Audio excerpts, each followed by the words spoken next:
Greetings to all. Welcome to Future Officers Academy. Today we are going to see the daily current affairs of UPSC August 13. So today we are going to discuss the topics of IIT Madras retains top spot in INI-RF ranking for sixth consecutive year. So which comes under prelims perspective. Next, center and states are in the fall of confrontation over redistribution of taxes, which comes under GS2 Indian polity. Next, suspected case of Chandirpur virus found in MP's indoor, which comes under prelims perspective. Next, on allegations against the SEBI chief, so which comes under GS2 Indian polity. Next, Ukraine Kursk operation in Russia, which we have to know under the location. Next, Cold War nuke test light up a bug present day climate models, which comes under from 12th August editorial analysis. Next, on amendments to the WACF Act. So this comes under 13th August editorial analysis, comes under GS2 Indian polity. Next, 13th August editorial analysis topic, that is the court as custodian of liberties. And finally, the international organization will be seeing. Our first topic is about IIT Madras retains top spot in NIRF ranking for sixth consecutive year. First, we have to know about why it is news. The National Institutional Ranking Framework, National Institution Ranking Framework, that is NIRF 2024, highlights the top Indian educational institutions based on comprehensive parameters. IIT Madras and Indian Institute of Science, Bengaluru continued their dominance in engineering and research. New categories and increased institutional participation reflect ongoing enhancement in Indian higher education landscape. Also, the IIT Madras ranked as the best educational institution in India for sixth time in since 2019. So the IIT Madras also retained the top position in engineering for the ninth consecutive year. Indian Institute of Science, Bengaluru ranked highest in the universities and research categories. New NIRF categories, that is Open Universities, Skill Universities and State Public Universities. IIM Ahmedabad continued as the top management institution for the fifth year. Next, AIMS New Delhi remains the best medical science for 7 years. Next, IIT Bombay is the top institution for innovation. Next, increased participation into 2024 is 6,517 institutions and 10,845 applications. Next, the National Institution Ranking Framework. The National Institution Ranking Framework is an initiative by the Ministry of Education. So launched in 2015 to the rank higher education institution in India. It assesses institutions across several parameters including teaching, learning and research. NIRF publishes annual rankings in various categories such as overall, universities, engineering, management, pharmacy and colleges among others. The framework aims to promote competitive excellence and enhance the quality of education. Participating institutions submit data online, which is subjected to through scrutiny and analysis to ensure accuracy and transparency. With this, we have UPSC Prelims practice question. Consider the following statement with respect to National Institution Ranking Framework. It is the first government-backed ranking of universities and institutes in higher education in India. The ranking based on the data collected by Ministry of Human Resource and Development. Which of the above statement is correct? So the answer here is A. Only one is correct. Our next topic is about center and states are in confrontation over redistribution of taxes. So we have to know about first why it is in news. The issue revolves around the union government uses of cesses and subcharges which reduce the divisible pool of taxes shared with states. This practice, coupled with perceived discriminatory redistribution, had led to tensions in fiscal federalism, especially affecting in financial autonomy and resources distributing among different Indian states. Now, what is here? Levy of cesses and subcharges of the union government. The union government imposes cesses and subcharges which are not part of divisible pool of taxes shared with states. Between 2015 to 16 and 2018 to 19, states repeatedly lost approximately rupees 5.26 lakh crore due to these levies, reducing the resources available for the distribution. Next, the discriminatory redistribution of the divisible pool. First, the thing in under this is the central redistribution of the divisible pool of taxes is perceived as discriminatory, with some states receiving a small share compared to others. For example, including Tamil Nadu receiving only 29% of its contributions back, Maharashtra 10%, while Kerala gets 57% compared to the higher shares of states like Bihar, Uttar Pradesh, and Chhattisgarh. Next, the challenges in fiscal federalism. The first challenge is lack of objective criteria for resource transfer. There is a need for transparent and objective criteria for transferring resources to ensure fairness and equity among states. Also, the current devolution practices are seen as inequitable, leading to fiscal stress for some states. Now, the next challenge is impact on state finance. States argue that the current system restricts their financial autonomy and ability to effectively manage their resources. The fiscal pressure is particularly acute for states investigating heavily in social sectors facing reduced funding from the center. Next, the implications for backward states. So the limited economic improvement despite higher share. Despite receiving a higher share from the divisible pool, many states have not shown significant improvement in per capita income. This raises question about the effectiveness of current redistribution model in promoting balanced regional development. Constraints post GST implementation. The introduction of the goods and services tax has limited the taxation power of states, restricting them to levying taxes mainly on petrol, diesel, and alcohol. This has further constrained states' ability to generate revenue independently, increasing reliance on central transfers. Next, the political dimension. So, under political dimension, they have the perceived discrimination against opposition ruled states. That is, there is an allegation that the union government discriminates against opposition ruled states, particularly those investing significantly in social sectors. The perceived bias adds a political dialectical confrontation with the claims of financial sequence. These sources we have previous year question paper which have been asked in 2023. So consider the following: demographic performance, forest and ecological reform, stable government, and fiscal efforts. For horizontal tax devolution, the 15th Commission used how many of the above criteria other than population, area, and income distance. So, option they gave only 2, only 3, only 4, and all 5. Here the option is only 3 are correct. So, now we'll move on to the next topic, that is suspected case of Chandrapura virus found in MP's Indore. So we have to know about the news.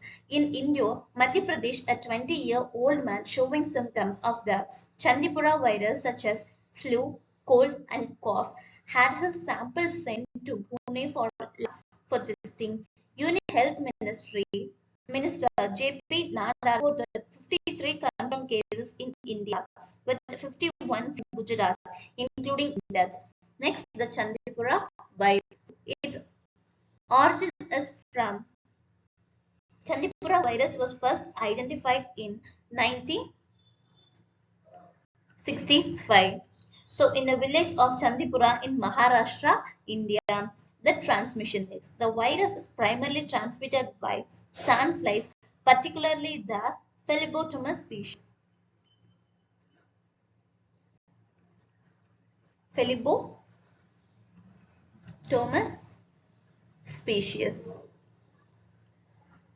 Next, the geographic distribution. While initially reported in India, outbreaks have also been seen observed in neighboring countries like Nepal and Bangladesh. Next, the symptoms. The virus can cause an acute encephalitical illness characterized by sudden high fever, convulsions, altered mental status, and sometimes coma. It primarily affects children. Next, the outbreaks. Notable outbreaks have occurred in central and western India with significant mortality rates among children. Next, the diagnosis. Diagnosis is typically made through serological tests and RT-PCR to detect the virus in blood or cerebrospinal fluid. Next, the prevention and control. Control measures focus on reducing sandfly populations and avoiding exposure as there is currently no specific antiviral treatment or vaccine for Chandipura virus. SEBI. So in SEBI, first we have to know about why it is in news. The Hindenburg research alleged SEBI chairman Madhabai Puri Bach and her husband had hidden stakes in offshore funds linked to Adani's stock options. Hindenburg research also raised concerns about Bach's continued involvement with Agora Partners and Blackstone. SEBI denies bias and maintains the integrity of policies and recusal procedures. Now, what are the accusations against SEBI chairman Madhabai Puri Bach? So, first, offshore and fund collections.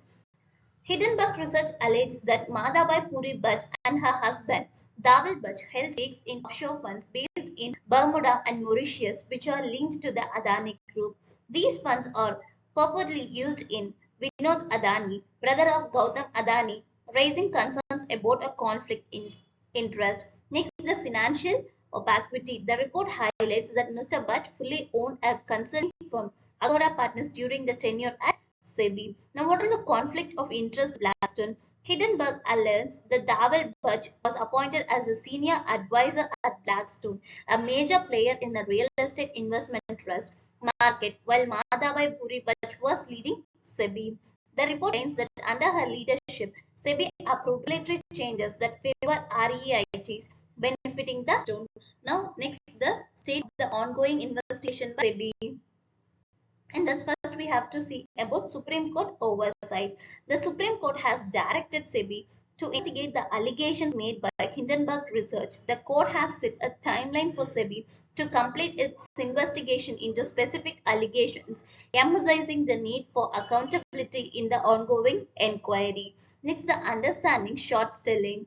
So the things is first the definition is short selling involves profiting from decline in the price of a stock. It involves selling borrowed shares with the expectation of buying them back at lower price.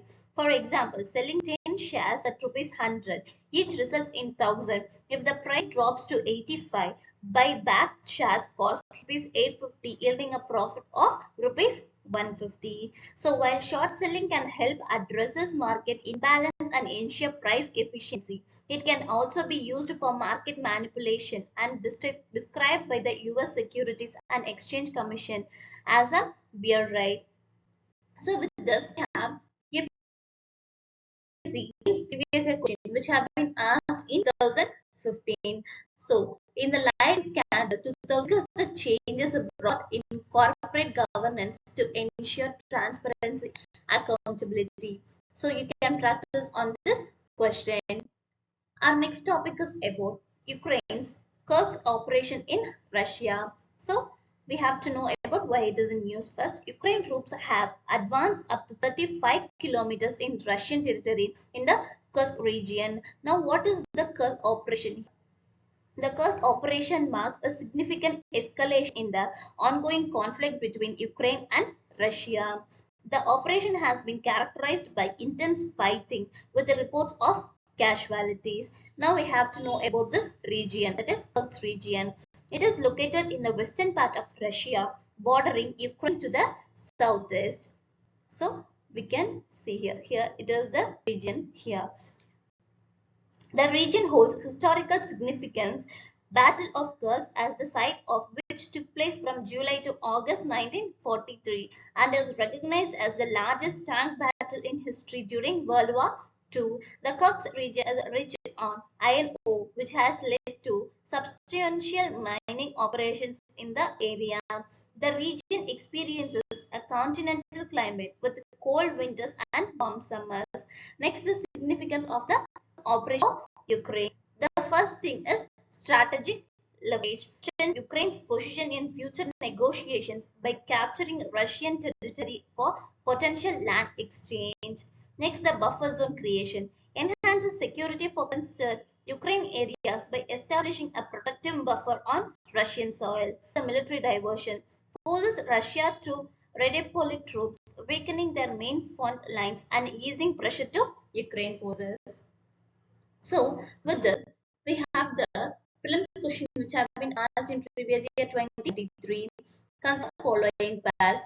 Regions often mentioned in reasons for being new.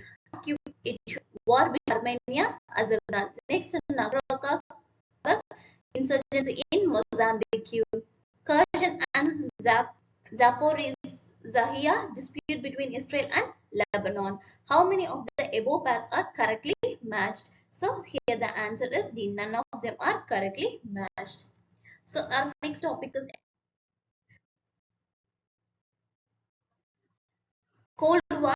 North light up a back in the slide. So this is from August 12. For to know news, recent research reveals that plants absorb more CO2 and store it for shorter periods than previously through using radiocarbon from Cold War nuclear tests. Scientists found that plants cycle carbon faster than estimated. This finding challenges existing climate models and highlights the need for better integration of radiocarbon data in climate projections to improve accuracy. Next, the study by a team of researchers. A recent study published in by an international team suggests that plants absorb more CO2 from the atmosphere than previously thought, but release it back into the surroundings sooner than expected. Researchers utilized climate models to analyze the impact of radiocarbon from nuclear bomb tests on the carbon cycle. The tracked changes in radiocarbon levels in the atmosphere and how it was absorbed by plants during photosynthesis. The study estimates that plants stored about 80 billion tons of carbon per year, primarily in the leaves and finer roots, which is higher than the previous estimate of 43 to 76 billion tons. This indicates that plants may be cycling carbon through the atmosphere and soil more rapidly than previously thought. Next, the study from relics of the Cold War.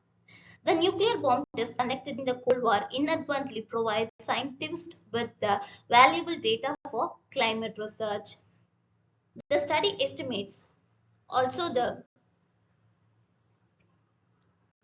presence of radiocarbon in the atmosphere serves as a marker of understanding carbon. The study highlights that many climate models have not incorporated radiocarbon data, which could lead to inaccuracies in predicting carbon cycling and its impact on climate change.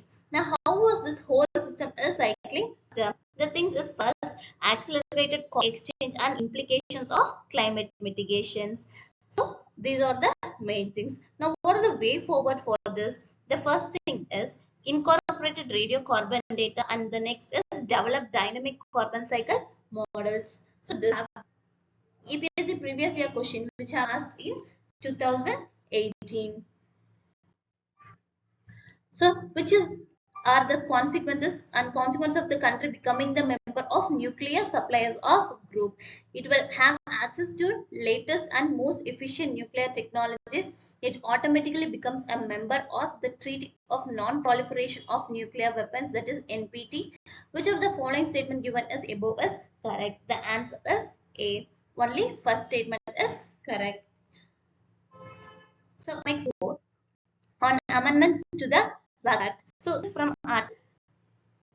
the date of 13th August.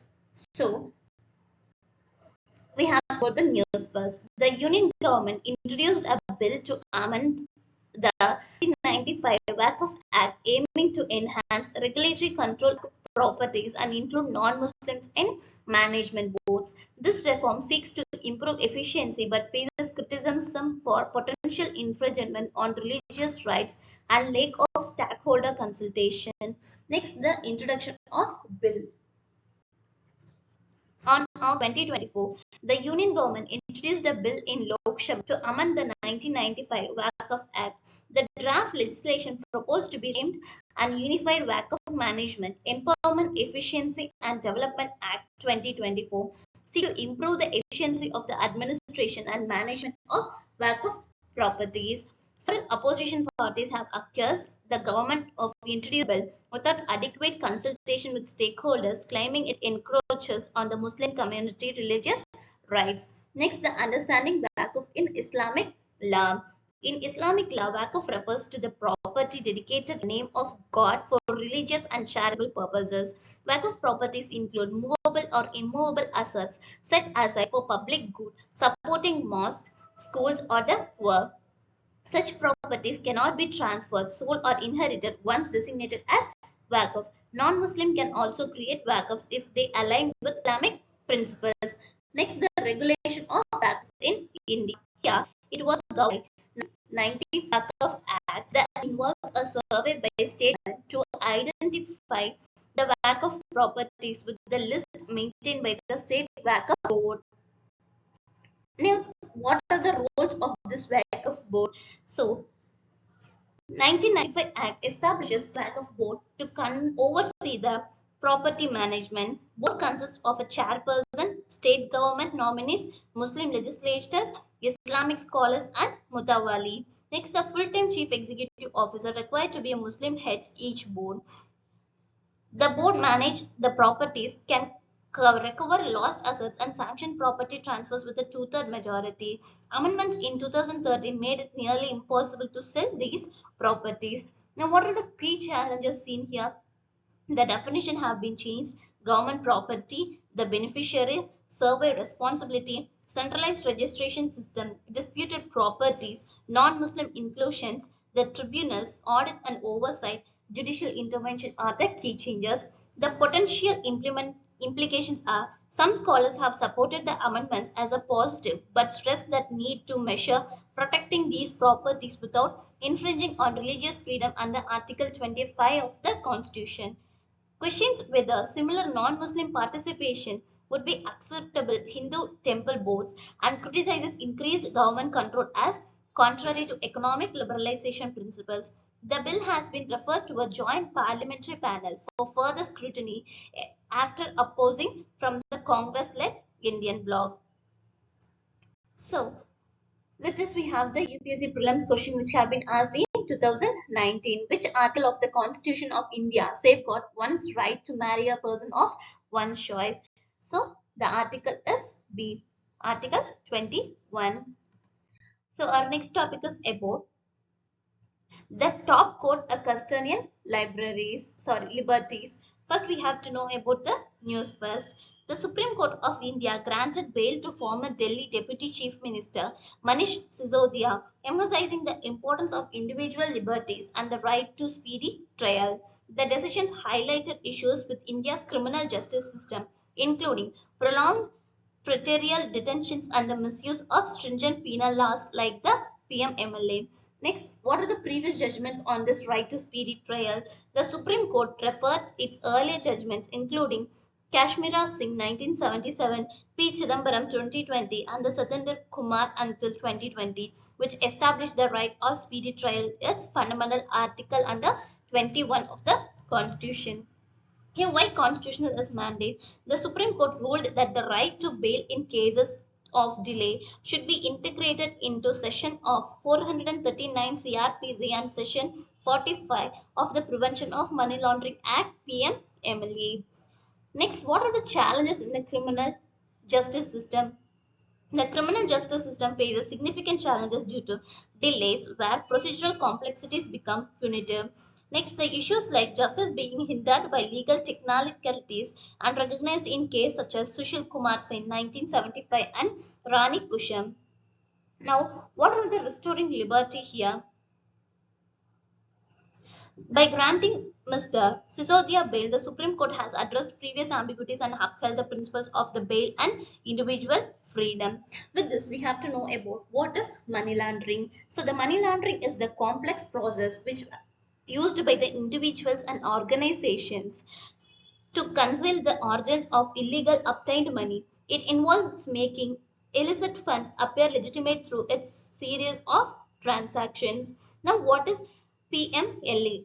That is 2022 is the Prevention of Money Laundering Act 2022 is an act of Parliament of India enacted to prevent money laundering and to provide for confiscation of property derived from the money laundering. It aims to combat money laundering related to illegal activities such as drug trafficking, smuggling, and terrorism. So that's all from this topic. Our next topic is about United Nations, which we have been seeing in continuously last videos. So we'll be continuing with that. So in United Nations, first we are going to see they are the specialized agencies. So Article 57 and 53 of the United Nations Charter provides provisions of creating specialized agencies. Under that, we are going to see the UNCTAD first. United Nations Office on Drugs and Crime, a global leader in the fighting against illicit drugs and international crime. It was established in 1997 through a merger between the United Nations Drug Control Program and the Center on International Crime Prevention. It is mandated to assist member states in their struggle against illicit drugs, crime, and terrorism. Next,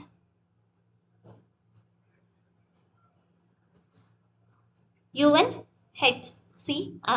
the Office of the National High Commission for Refugees, was created in 1950 during the aftermath of the Second World War to help millions of Europeans who had fled or lost their homes.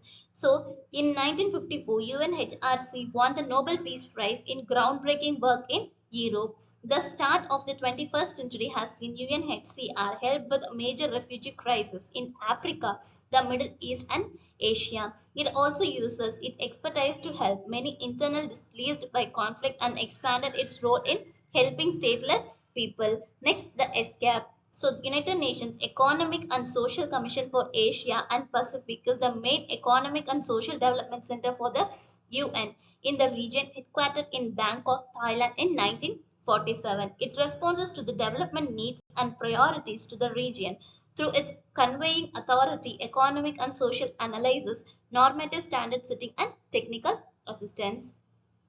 So to read this document, you can visit our website. Our website link have been provided in the description. To get more daily current affairs videos, follow our YouTube channel, also our Telegram channel. Thank you.